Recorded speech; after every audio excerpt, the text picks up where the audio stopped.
Question is, if a surface is partially reflecting, which also means partially absorbing, कुछ भी बोल दीजिए आप, say it reflects 30% of light and absorbs remaining यानी कि 70%. तो टोटल फोर्स कितना एक्सर्ट करेगी? What is the total force? What is the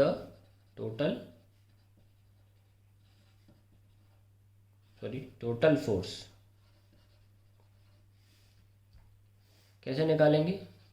force is equals to x% of reflection of light falling on reflection, है ना, या x% of reflection लिख लीजिए simply, plus y% of absorbing. कैसे करना है देखिए, x% ऑफ यानी कि कितना, 30% लिख लीजिए 0.3, और रिफ्लेक्शन के लिए क्या होता है फोर्स, 2p/c, प्लस y% कितना 0.7 इंटू p/c. तो कितना है 0.6 p/c प्लस 0.7 p/c, तो p/c into 1.3 is the force exerted by the light on the material, which is like this, 30% absorbing and 30% reflection and 70% absorbing. ना एक बहुत इंपॉर्टेंट बात सामने आती है कि force exerted on a black body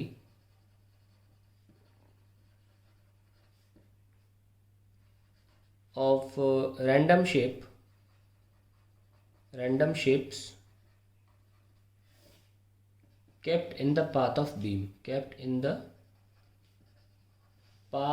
of beam of light. ठीक है, चलिए. तो पहला, सपोज लाइट बीम आ रही है,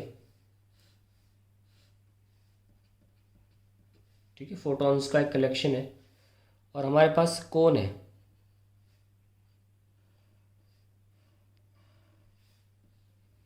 ओके, तो कैसे लिखेंगे फोर्स? ब्लैक बॉडी है तो सिंपली p/c आंसर होगा, पर ये p जो पावर है वो कैसे लिखी जाए? पावर होती है I इंटू एरिया, है ना. पावर क्या होती है भाई?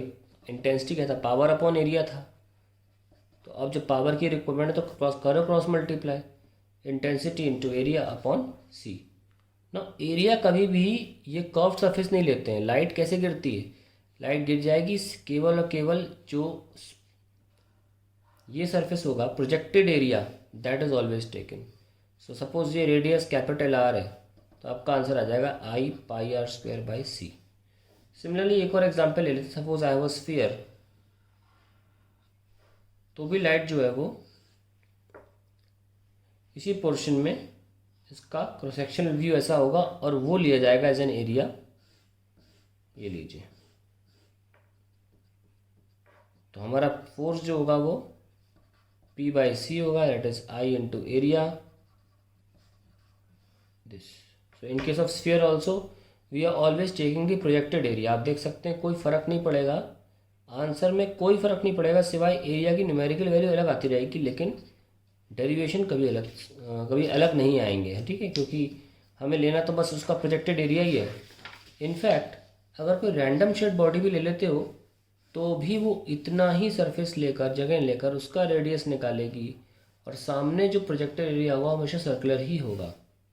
ठीक है, so you can simply write F is equals to I πr²